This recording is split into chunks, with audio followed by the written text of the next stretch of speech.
I'm Blaise Midnight, and today's installment is going to focus on EKG machines. We're going to kind of focus on the Welch Allyn CP 150, but a lot of what we're going over is valid with almost any kind of EKG machine. It has a lot to do with the quality of your EKG and how to get the very best tracing. So we're going to go over. We're going to use this one as our model. So the very first thing we do is a quick just overview. Is you always want to make sure that your patient cable is properly plugged into the unit and secured. Make sure that's fully inserted. Some of them have little screws that hold them in, but some don't. So these can come partially loose and look like they're plugged in, but they're not, and that can be an issue. Your power cord, you want to make sure that's plugged in solid into the back of the machine and into the wall. Good time to visually check it to make sure there's no cuts or bends or abrasions or obvious visual signs of damage. Same with your EKG patient cable.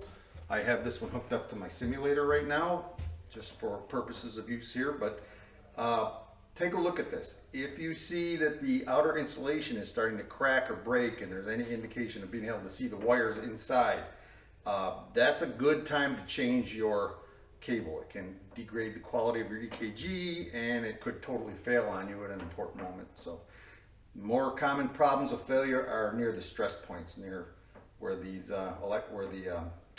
the ends of the cables are, where it goes into the acquisition module here, or comes out, or going into here. These are the more common areas where they fail, so take a special close look at those areas to see what they look like. The next thing we want to go over is loading our paper.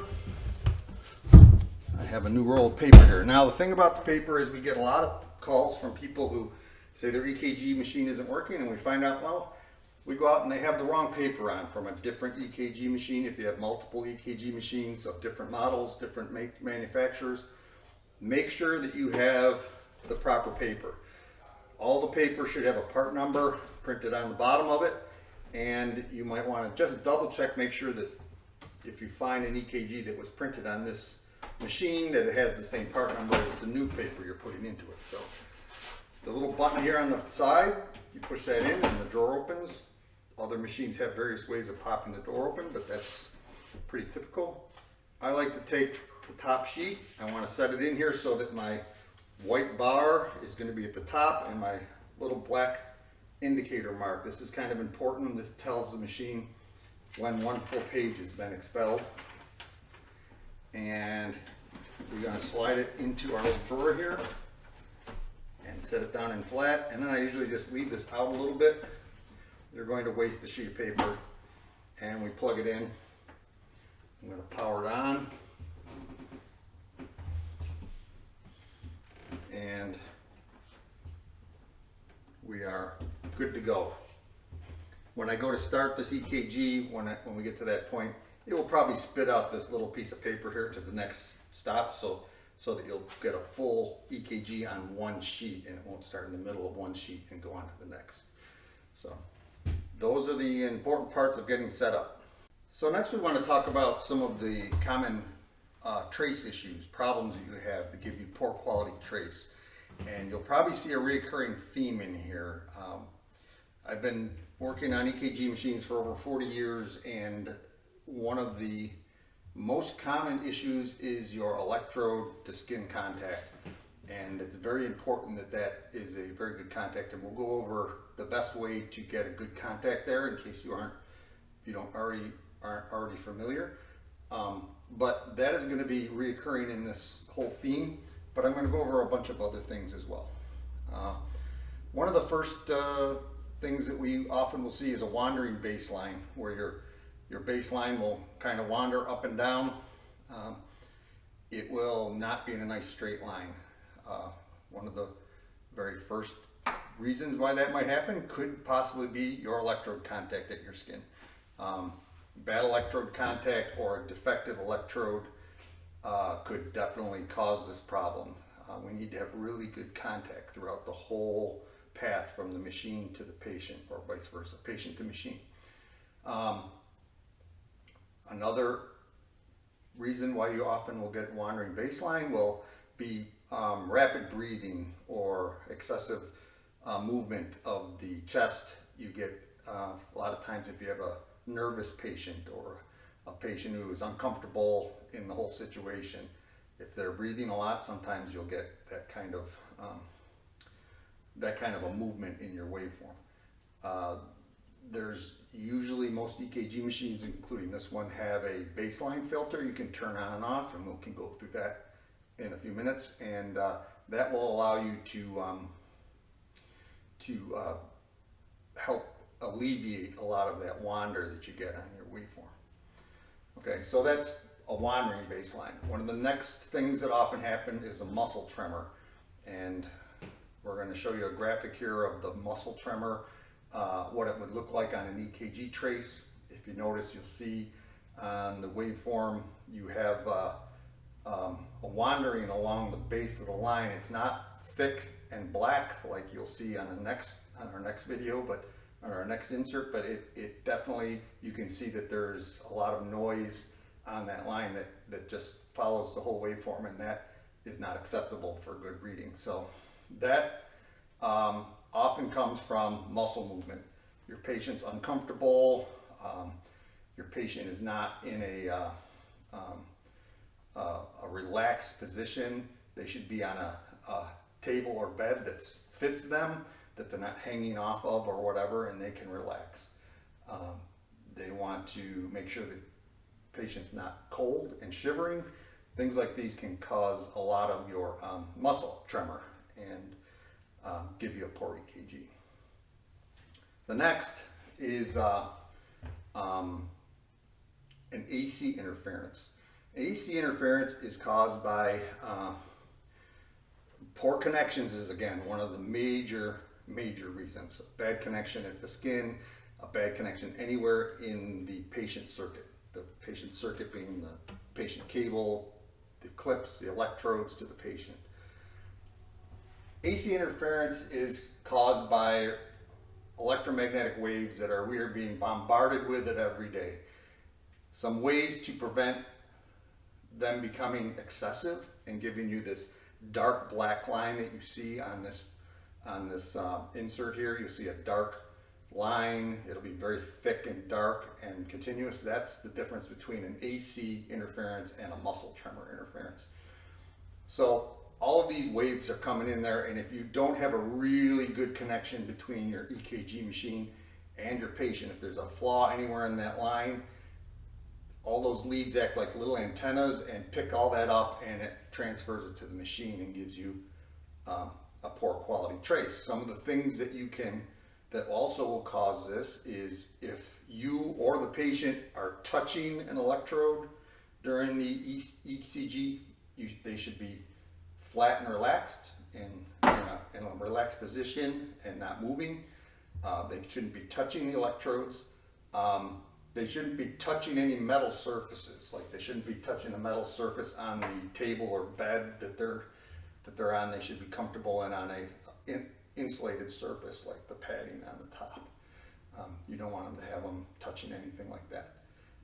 Again, your electrode contact, I told you I'd be talking about that a whole million times, and I'm going to live up to that. A defective lead wire, if your lead wire has one of your patient cables is broken from stress or being run over or bent, that's one of the reasons why we should visually inspect it at a regular basis. But if there's a break in there, that can cause a lot of AC interference, and in that case you would probably need to replace your patient cable. Zoetek Medical can provide patient cables for just about any EKG machine you might have out there. Another thing that's important to prevent AC interference is a good ground connection in your power cord. Okay, like I said, you want to make sure that cord is plugged in tight and it's not damaged, and it is plugged into a well-grounded outlet. You don't want to have it plugged into an outlet that the ground is questionable. Never ever use one of those cheater adapters that you change from 3 prongs to 2 prongs. It eliminates not only the safety of the whole device, it also is a great way to introduce a lot of interference. One of the things Zoetek does on our routine PM maintenance is we check all of that. We check the condition of your power cord, because it may look fine, but it isn't, and it'll give you problems. So if we find a problem like that, we'll recommend that we can replace that power cord or patient cable or whatever it is that might be causing the problem. Finally, there is on most EKG machines a 60 hertz or AC filter that should be turned on, and I rarely ever see anyone who doesn't want it turned on, so it probably should be turned on and left on. It's in the settings. We can go over that in a little bit, but it will just be a great way to help you get a better quality EKG. So, all right, so I want to talk a little bit about the electrodes that are out there and the connection between the patient and the electrode, and between the electrode and the cable itself. These are very important. I get untold number of calls from people who are having a problem with a bad EKG, and it turns out that it's the poor contact at the electrode. So over the years, there's been a lot of different electrodes. Some people, not many people, still use these old suction type where you put some conductive gel and into here, and it actually goes on the patient and like sucks right on, and this would hook to your patient cable. There are plate electrodes that go on that you would put on. This again, you'd put electrode gel on there, put it on, and use a strap to wrap it around and tighten it on. And there's even some people who still use these clip types that clip on to your arms and legs to do your EKGs. And they still occasionally pop up, but they're not very common. More common are using clips that come in, that clip onto your electrode of different styles like this. They come in different shapes, sizes, and colors, but they pretty much all do the same. And these little tabs. Now quickly regarding the tabs, I've often found that there's problems with tabs that have expired. They all have an expiration date on the package, and you should check those and make sure that your tabs are not expired. If they are, they should be disposed of and replaced with fresh ones. Keep your tabs preferably in the foil pouch that they come in. If they're not going to be used up quickly, fold it over and seal it a bit somehow to keep that closed so that the moisture doesn't dry them out. Never store them in the sunlight or over a heat register or anything like that, because that will degrade the quality of your electrode on here. Now these are standard silver chloride electrodes. They're very stable. The silver chloride is great for being very stable and giving you a good EKG without introducing excessive noise to your trace. These would be attached directly to the skin. However, we want to make sure our skin is properly prepared. And the best way to do that is to clean the skin. If the patient has an excessive amount of hair, you should at least trim it down short, or you could shave it, but be very careful. We don't want to irritate the skin because that can cause some anomalies in our EKG, but we want to keep the hair out of the way as much as possible. So if there's an extreme amount of hair, shaving it very carefully or trimming it very short is the best way to go. Then I recommend that you take a mild soap and water and you clean that area of the skin. I'm using my arm as an example, but anywhere that you're going to put the electrode, you want to clean it really good. You want to remove any oil, lotion, anything they may have on their skin before you replace it. Then you're going to want to dry it really good, let it get good and dry. Then you take another dry gauze pad, and what I recommend you do is you rub that skin a little bit. Now we don't want to rub the guy raw or anything, but we want to make sure that we scrub that skin a little bit. That will help bring the blood to the surface, and it'll remove any dead skin or loose material that's on the outside. Brings the blood to the surface and allows a much better electrical connection between the patient and the electrode. So you want to do that.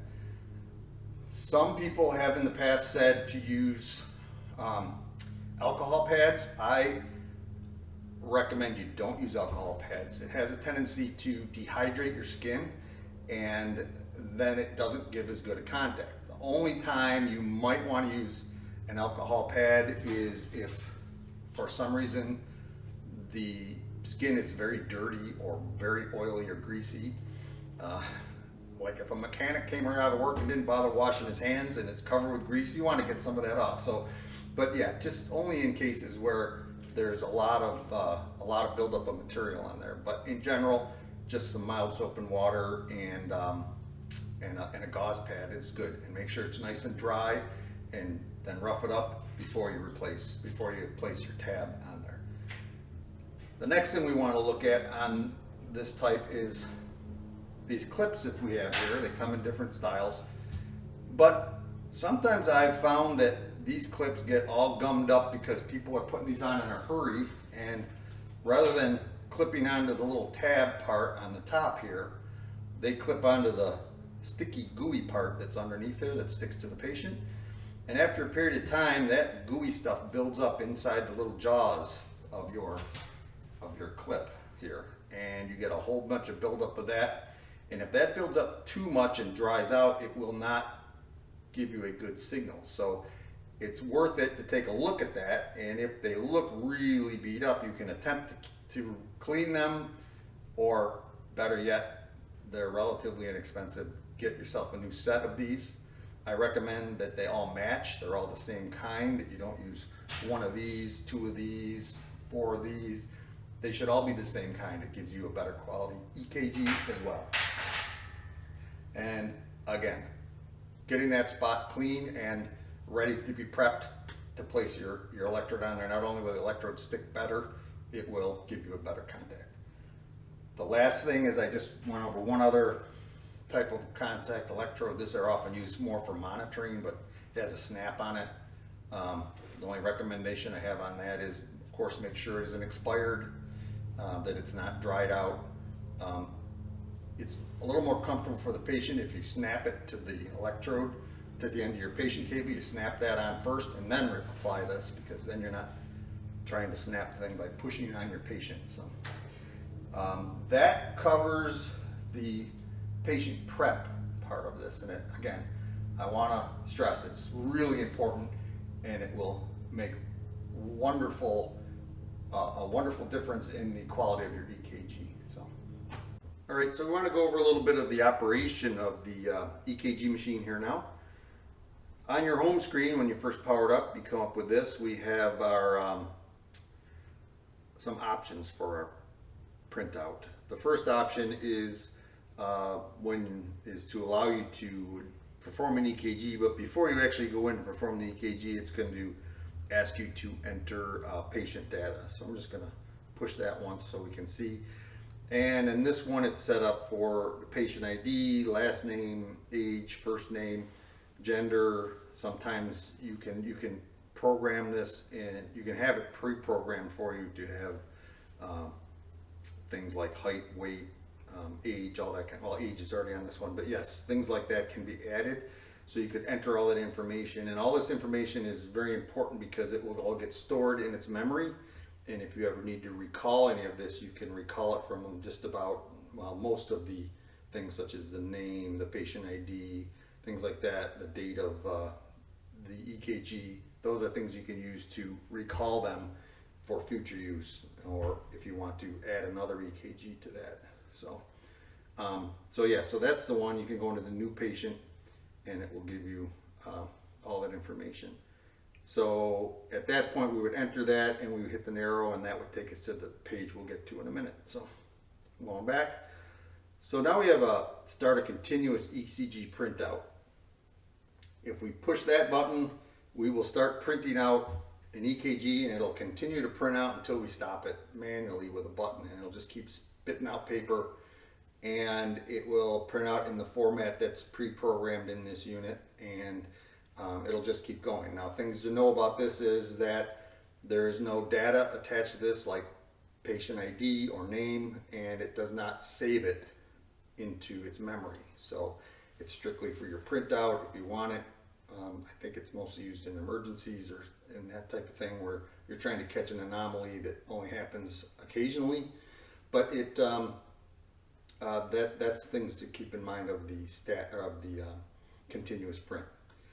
The next one is a stat print. Stat print is if you are in a hurry and have to take an EKG in a hurry, you get the patient hooked up in here, push that, it will bypass the patient data information entry form and immediately start taking an EKG for you. Again, often in an emergency situation where they got to get it really fast and they don't want to waste the time to put that information in, get that and it will give you an EKG, a regular EKG. Now this can be saved, but you have to remember that you need to either go back in and update the patient information, like the name, the patient ID number. Otherwise, it will go into your directory, but it will not be accessible because you can't really look it up. There's no criteria to search for it because they won't be attached. So you have to remember to go back and put those in if you plan on saving it. Otherwise, you will get a printout that you could save a hard copy. All right, the last thing here is it has on the bottom is electrode placement. This is a nice little feature because you can push that before you do your EKG and it'll give you an idea of how good your quality is. As you can see, we're hooked up to our patient simulator. We're getting a nice EKG waveform. There is a nice little button here called a view button that you can push and it will change what you see on your screen. So going from lead 1, 2, and 3, we can push the view button and it'll give us lead 1, 2, 3, AVR, AVL, AVF, which is very common. That's in the first half of the screen. In the second half, you see your chest leads, B1 through B6. So you can see all the leads and you can see that we have a nice waveform before we actually start our print, okay? There are other waveform options that you can look at just by pushing this view button. And then we'll go back to the original. Along the bottom here, we have our 10 millimeter per millivolt. That's kind of a standard. What that means is for every millivolt signal that the EKG machine picks up from the patient, it will deflect on your screen 10 millimeters. It's pretty standard. I don't know very many people who do it at different speeds, but if you needed to, you could change it. Basically, set it to 20 millivolts, millimeters per millivolt, doubles the size, and you can just step through the different options there. 25 millimeters per second is how quickly this trace is moving across the screen. 25 millimeters per second is pretty standard also. Very few people ever change it. As you see that little black line that refreshes the data going across, if I change it to 50, you'll see it's going twice as fast now. It's just going by faster. Causes the distance between all of the QRSs to be pushed out. Or in 10, it pushes them all together. But if your doctor or nurse or whoever is reading this, they're probably used to seeing it at your 25 speed, okay? Here you also have an option to change your filters. I recommend you leave the baseline and muscle filter on, but if you wanted to turn one of those off for some reason, you can push this and it'll go to no filter. In that situation, you're probably gonna have a rough time getting a nice EKG without any kind of muscle artifact or AC interference, but it is possible. There's a baseline filter which will help with muscle artifact. There's a, with patient movement. There's a muscle filter that'll help with muscle artifact from the patient's muscles moving. And then the last one is both baseline and muscle. And I pretty much say that's probably where you want it to be. So, all right. So we're going to go back and I'm going to do a standard EKG, patient ID. Push that, I'm just going to put in 543 or 432 or something, whatever. Then we hit next and it's going to ask age and I'm going to put in just any age, 55, and next. And last name, I'm just going to put in test. And first name, this is test number 1, so we're going to be test number 1. Next, okay, so all our information is in there. We hit OK, and then we hit this arrow here, and it'll start here. giving you a trace. If you're happy with how that looks, you push record. And it is analyzing the data. It'll take a couple seconds to analyze the data. And then it will come up on a screen where you can see all in like a preview mode. Then we're going to push the next button. And it will print out a copy, which it'll spit out the side here, and I will put it in front so you can see it. As soon as it's done printing,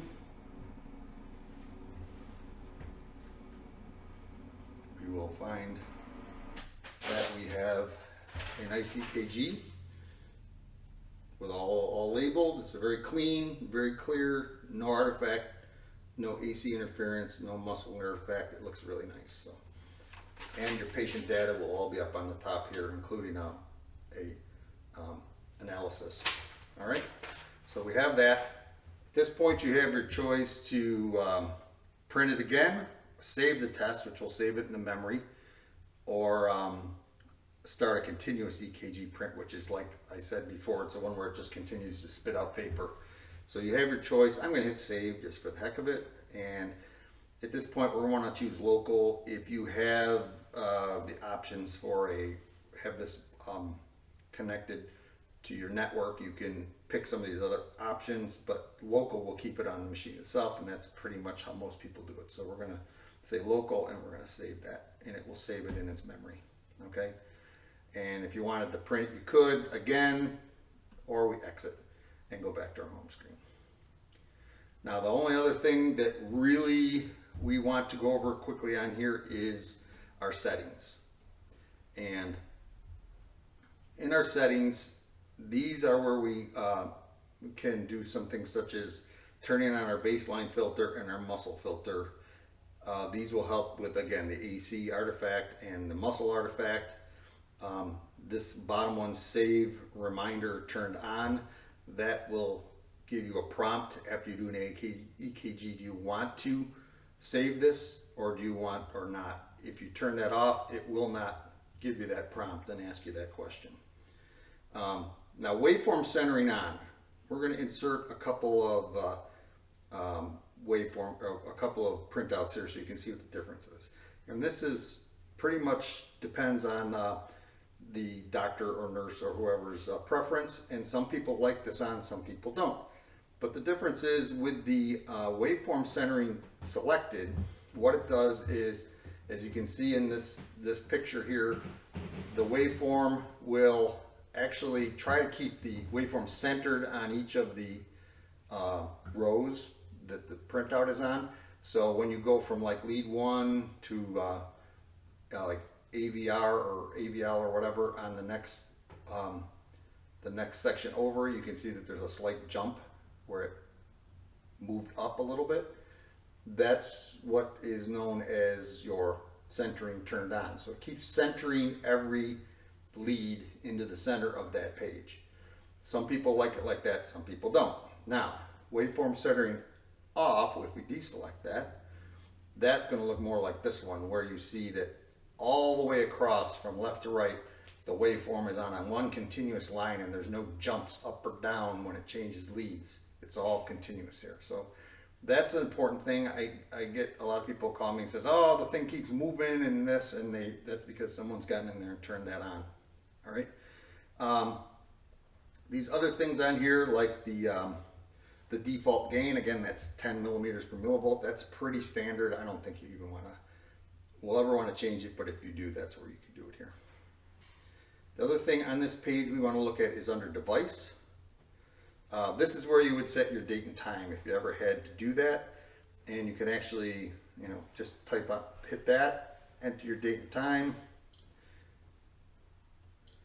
and when you're all done, you hit OK. And here it allows you to turn on and off the adjustment for daylight savings time, so that it would, if you were in an area like we are here in New York, where daylight savings time, it does take place, we want that on. It will automatically change the time every spring and fall for you. All right, that covers the majority of this. We're going to hit off, or go back to our home screen, and we're back to our normal screen. Thank you for visiting ZoetekMedical.com and another Zoetek Medical tech tip. We covered the CP150 by Welch Allyn, but a lot of this information is relevant to just about any EKG machine there is out there. So thank you for joining us. I'm Blaise Midnight, and remember, make sure you got a good patient contact. Thank you.